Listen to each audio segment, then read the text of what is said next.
Mesdames, Messieurs, bonsoir. Nul n'ignore l'impact de l'utilisation des sachets plastiques sur l'environnement et la santé. Pour protéger donc les populations, le Bénin a adopté depuis 3 ans une loi qui interdit l'importation, la commercialisation et l'utilisation des sachets plastiques sur son territoire. Mais on constate que cette loi peine à être appliquée. Pourquoi et que faire pour un Bénin sans sachets plastiques? Nous en parlons ce soir avec M. Bertin Bossou. Il est le directeur de la gestion des pollutions et nuisances au ministère du Cadre de vie. Bonsoir, monsieur. Bonsoir, Madame Ania Bossou. Merci d'être venu sur ce plateau. Merci à vous également pour l'invitation. Dites-nous déjà pourquoi la mise en application de la loi sur les sachets plastiques pose problème au Bénin. Merci beaucoup, Madame. La mise en application de la loi, pour moi, ne pose pas problème. Vous êtes sûr? Ça ne pose pas problème parce que dès le vote de la loi et la promulgation, il y a plusieurs activités qui ont été menées. Mais ces activités ont été médiatisées, relayées sur les chaînes, et des ONG ont été recrutées, formées pour aller sensibiliser. Mais nous constatons qu'il y a eu un relâchement de la part de certaines ONG, sachant que les Béninois, certains ont adopté de nouveaux comportements, des comportements éco-citoyens, mais au niveau de certaines catégories, comme la veille permanente n'est pas maintenue. Qui devait assurer la veille permanente? La veille permanente, c'est toujours nous tous. Il n'y a pas, le ministère ne peut pas descendre au niveau de tous les acteurs, et à tout moment, nous avons les municipalités, les préfectures, les autres agents, les agents assermentés de la police, de la douane, etc. Tous les acteurs doivent contribuer à la mise en œuvre effective de cette loi. Mais on constate que certaines catégories ont pris. Quand vous parlez de certaines catégories, oui, vous parlez de qui? Donc, nous prenons par exemple au niveau de nos écoles. Il y a eu des améliorations au niveau des écoles. Certains des sachets ont été interdits dans les milieux scolaires. Et aujourd'hui, il y a quand même de nouveaux comportements que les apprenants sont en train d'être adoptés parce qu'ils fabriquent des alternatives aux sachets non biodégradables avec des papiers journaux, des tissus, des papiers craft, etc. Et au niveau des pharmaciens, vous allez constater que vous allez aujourd'hui dans les pharmacies, on ne va plus vous servir dans ces officines avec des sachets non homologués. Et ils prennent des alternatives telles que des papiers qu'ils utilisent pour pouvoir servir des médicaments. Au niveau de certains supermarchés, vous allez constater qu'il y a quand même de nouveaux comportements. Il y a des endroits où les gens vendent des viandes congelées, consorts. Mais vous amenez vos sacs réutilisables et vous avez quand même vos objets achetés dans ces sacs. Sinon, on va vous demander d'aller acheter des sacs réutilisables. Ça veut dire que ça ne peine pas. Mais c'est qu'il faut intensifier les sensibilisations. Mais le problème réel, c'est dans nos marchés. On a l'impression que, loin de régler un problème, on a l'impression que cette loi encourage encore plus l'utilisation des sachets plastiques, surtout dans les marchés. On a fait un tour il n'y a pas longtemps, puisque le 3 juillet dernier, c'était la journée mondiale de lutte contre les sachets plastiques. On sait ce qu'on a vu. Le sachet plastique est toujours présent. Oui, c'est vrai que le sachet plastique est toujours présent. Vous savez, le changement de comportement, ce n'est pas facile. C'est un changement de comportement. Adopter de nouveaux comportements et qui plus est, des comportements éco-citoyens, ce n'est pas une chose facile. C'est un travail de plusieurs années et il faut noter qu'il faut une répression soutenue. Parce que le Béninois, il a peur du bâton. Vous regardez au niveau des médicaments. Oui. Vous allez constater que ça n'a pas été facile. Et on rentre en tant pas, on les détruit et peut-être le lendemain, les gens reviennent s'installer encore avec lui. Et là, c'est un travail de plusieurs années de plusieurs sensibilisations et il faut que les Béninois prennent conscience que ces sachets tuent. Mais la lutte s'est intensifiée seulement pendant la première année du vote de la loi, mais depuis 2 ans, il n'y a plus rien du tout. Tout à l'heure, vous avez dit que les ONG ont baissé les bras. Est-ce que c'est la responsabilité des ONG de faire le travail du ministère ou bien du gouvernement? Le gouvernement est en train de faire son travail. Le ministère est en train de faire son travail. Vous allez dire 2 ans, c'est trop dit. On n'a pas baissé les bras parce que vous n'êtes pas au ministère. Il y a peut-être des activités qui sont menées et qui ne sont pas médiatisées peut-être. Et qui ne sont pas médiatisées et qu'il faut qu'on médiatise. Mais on ne voit pas réellement l'impact quand on se promène dans la ville de Cotonou seulement. On n'est pas allé au-delà de Cotonou pour voir, mais déjà ce qu'on a vu à Cotonou. Vous n'avez pas constaté qu'il y a un changement par rapport au moment, à l'instant où cette loi a été votée, promulguée. Moi, je note un changement parce qu'il y a des acteurs il y a l'université, il y a un certain nombre. Ça, c'est des endroits stratégiques. Mais il y a dans certains supermarchés, les gens continuent d'utiliser les sachets plastiques. Les gens continuent d'utiliser des sachets non homologués. C'est le lieu de leur dire que ces sachets sont interdits et le ministère ne ménagera aucun effort à accompagner des agents assermentés pour que les dispositions pratiques, les dispositions pénales soient appliquées. Parce que nul n'est censé ignorer la loi. Au marché, les populations savent que le sachet est interdit. Mais comme c'est pratique, puisqu'on a fait un reportage la dernière fois, la dame dit c'est pratique, oui, c'est tu tournes le dos, tu prends ton truc. Oui, le sachet est plastique, mais avant l'arrivée du sachet, on vivait, il y avait une population. Autant de nos grands-parents. Autant de nos parents, est-ce que même grands-parents, ça dépend de votre tranche d'âge, mais autant des parents, disons, ou grands-parents, mais on avait des sacs réutilisables. Je me rappelle avant, quand on allait au marché, on avait des sacs réutilisables. Et voilà, on avait même des sacs fabriqués avec du fil. Oui. Et une fois au marché, les bonnes dames mettent ça dans les feuilles de teck. Les feuilles de teck, c'est ça qui est conseillé. Les papiers de ciment, c'est dans ça on faisait les emplettes. C'est ça qui est conseillé, même jusqu'à aujourd'hui, parce que l'impact sur l'environnement de l'utilisation de ces sachets non homologués est extrêmement élevé. Et comme on a l'impression que le message ne passe pas, il ne serait pas la répétition pédagogique qu'on dit, quel est alors l'impact de l'utilisation des sachets plastiques sur l'environnement et la santé? Bon, par rapport à l'impact sur l'environnement, je sais qu'il y a la pollution esthétique, c'est-à-dire la pollution du cadre de vie, parce qu'on voit que les ordures sont jonchés de sachets. La quantité de sachets qu'on trouve au niveau de nos ordures ménagères est extrêmement élevée. Il y a la pollution de l'air du fait du brûlage. Et là, on ne doit pas brûler les sachets plastiques. On ne doit pas brûler les sachets plastiques parce que quand on les brûle, ça libère des substances cancérigènes, des dioxydes et des furanes qui sont des polluants organiques persistants et qui perturbent le système central de l'organisme. Et ça agit sur plusieurs organes. Et on va revenir sur les impacts sanitaires. Ça, c'est la pollution esthétique, j'en ai parlé. La pollution atmosphérique. Il y a la pollution des eaux. Nos plans d'eau sont jonchés de sachets. Et quand les plans d'eau sont jonchés, c'est les poissons qui ont des problèmes? Les poissons. Disons que la ressource des animaux et les végétaux. Les animaux et les végétaux. Vous savez, nous avons ratifié une convention sur la biodiversité. Donc, il faille que nous préservons ces écosystèmes fragiles. Et je vous informe que vous regardez par exemple nos carnivores, c'est jonché de sachets, et ces sachets créent des inondations. Ça fait partie aussi des impacts environnementaux. C'est des risques.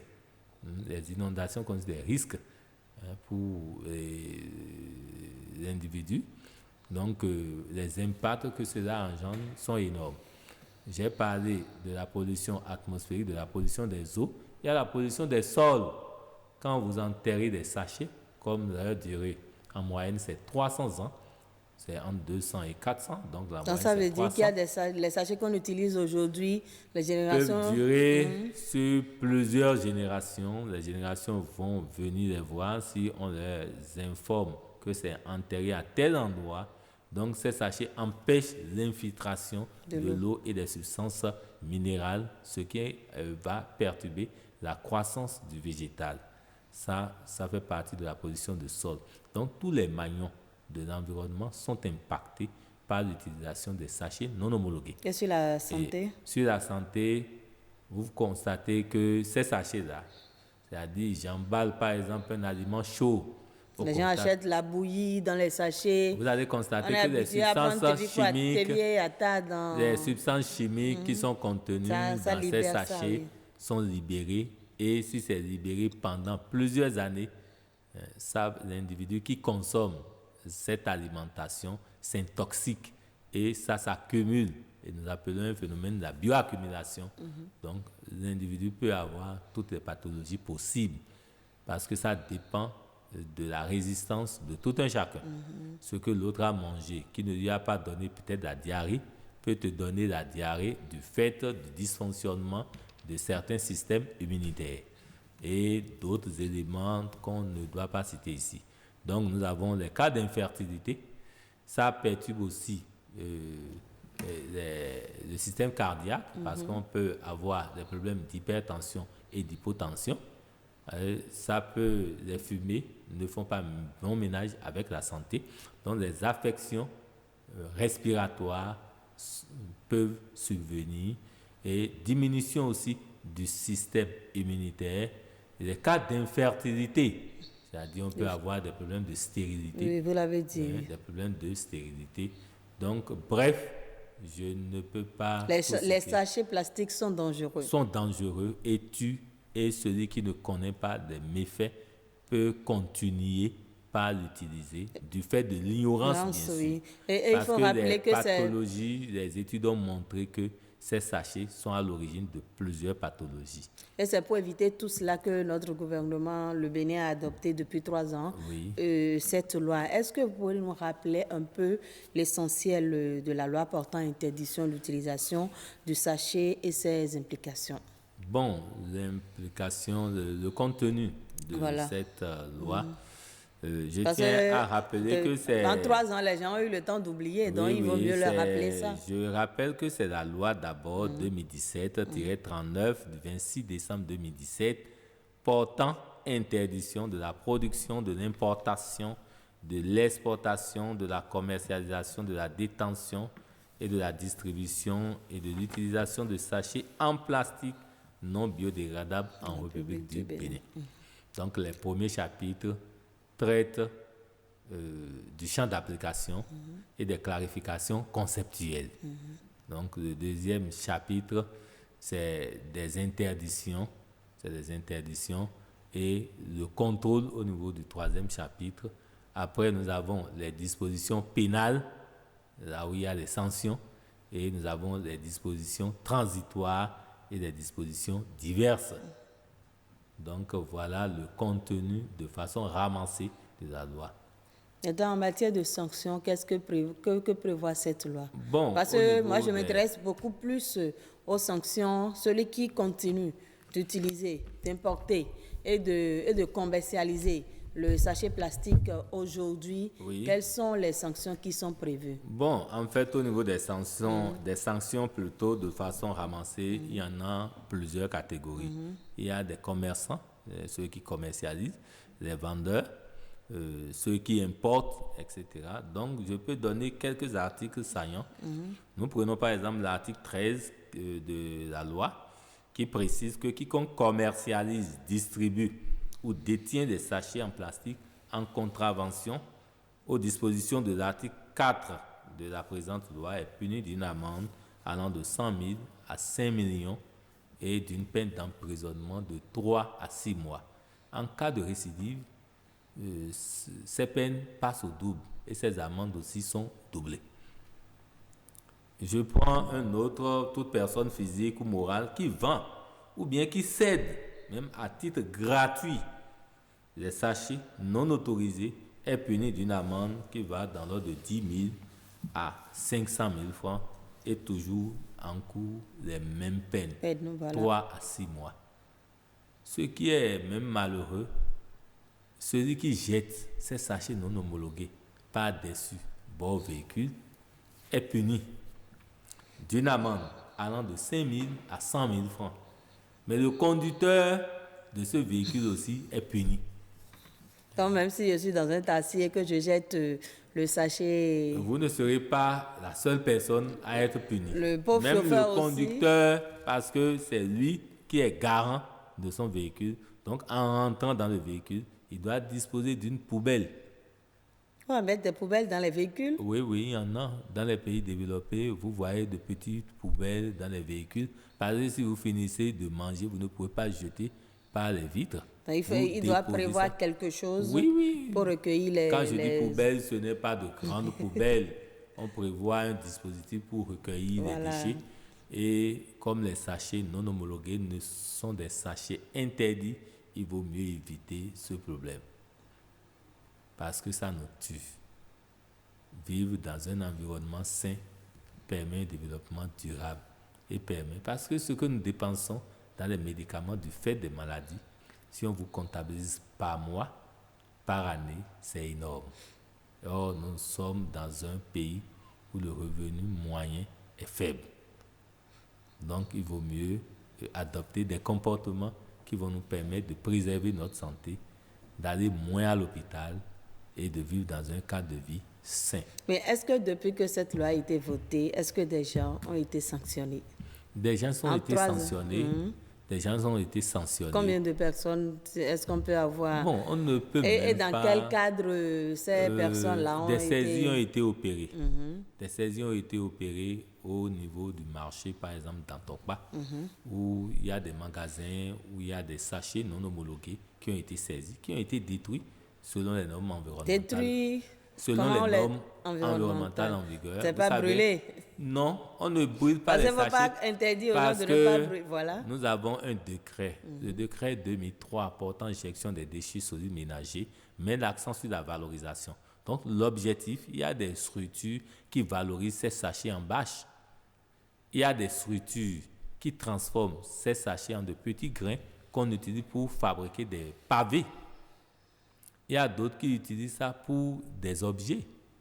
Mais l'objectif chez nous, c'est de fabriquer des pavés, de transformer en bâches réutilisables, etc. C'est-à-dire, bref, c'est de valoriser ces sachets. Des saisies ont été opérées aussi au niveau des frontières. Vous allez constater, dès que vous passez à une frontière, comme la frontière Ila-Kondi, c'est un exemple que je donne, et que vous n'avez pas l'homologation, vous n'êtes pas agréé par le ministère du cadre de vie avec votre logo sur ces sachets, le douanier arrête vos marchandises et s'il n'a pas de précision, les services techniques de la Direction générale de l'environnement et du climat ou nos services déconcentrés se déplacent et vérifient la biodégradabilité de ces sachets. Et là, si c'est homologué, on peut autoriser la douane à laisser la marchandise. Mais dans le cas contraire, cette marchandise est saisie. Et selon la procédure, il faut la détruire en tenant compte des normes et standards environnementaux en vigueur. Ok, quand la loi a été votée, on avait donné un moratoire de 6 mois pour écouler le stock disponible et tout. Est-ce à dire que c'est le stock disponible qui est encore sur le marché 3 ans après? Ou bien comment, malgré toutes ces dispositions qui sont prises, qu'est-ce qui explique encore la présence des sachets plastiques non biodégradables sur le marché? Nous avons encore... On ne produit pas sachets. Donc, c'est au niveau des importations, c'est au niveau des frontières qu'il faut agir. Parce que c'est là où se trouve le problème. Toutes nos frontières ne sont pas sécurisées. Il y a de petites voies par lesquelles certains usagers peuvent faire entrer ces marchandises prohibées. Donc, il va falloir aussi que ces poches soient fermées. Parce que s'il n'y a pas de sachets non prohibés, ça veut dire que la population sera obligée d'adopter de nouveaux comportements. Voilà. Donc, il faut mettre l'accent sur ces différentes frontières pour éviter que des sachets non prohibés, prohibés plutôt, je m'excuse, entrent dans le territoire national. Parce qu'on a l'impression qu'il y a plus de sachets. Non, il n'y a pas plus de sachets. C'est une illusion. C'est une illusion parce que quelle étude vous avez eu à faire pour dire maintenant qu'il y a plus de sachets qu'avant, alors que vous êtes conscient que certaines couches ont délaissé l'utilisation de ces sachets et d'autres personnes ont adopté de nouveaux comportements. Des artisans ont été formés et fabriquent des alternatives aux sachets biodégradables. Et certains ont compris qu'il ne faut plus les utiliser. Et pourtant, vous dites que la quantité de sachets disponibles encore sur le dépasse territoire ce qui existait avant, oui. Alors qu'on en a ramassé avec les éco-running, avec le ramassage, avec les saisies opérées dans les marchés et au niveau des frontières. Je ne pense pas ce serait vraiment illusoire de dire cette affirmation. Maintenant, on demande aux Béninois de laisser tomber le sachet plastique non biodégradable et de le remplacer par les alternatives. Est-ce que ces alternatives sont vraiment disponibles et à moindre coût? C'est surtout le coût qui pose problème. Oui, s'il faut utiliser un sachet pour tomber malade. Le sachet est à 5 francs, 10 francs, 25 francs, 50 francs au plus. Oui. Alors que les alternatives, ce qu'on nous propose actuellement sur le marché, c'est à partir de 100 francs. 100 francs, 200. Non, quand on dit des alternatives, ce n'est pas, la loi n'a pas dit forcément d'utiliser sachet. C'est ça que les gens ont oublié, ils ne savent pas. La loi n'a pas dit les gens forcément. disent le sachet est pratique. Mais le sachet est pratique, il y a même d'autres éléments qui sont pratiques. Comme? Tu as ton sac réutilisable, c'est pratique. Sac en tissu, c'est pratique. On vend charbon dans sachet. On vendait charbon dans quoi avant? C'est dans les paniers. Dans les paniers. Et on a les sacs réutilisables qu'on allait au marché avec, qu'on achète. On vend à Kassa dans quoi avant? Même jusqu'à aujourd'hui. Moi, je ne mange jamais à Kassa avec les sachets.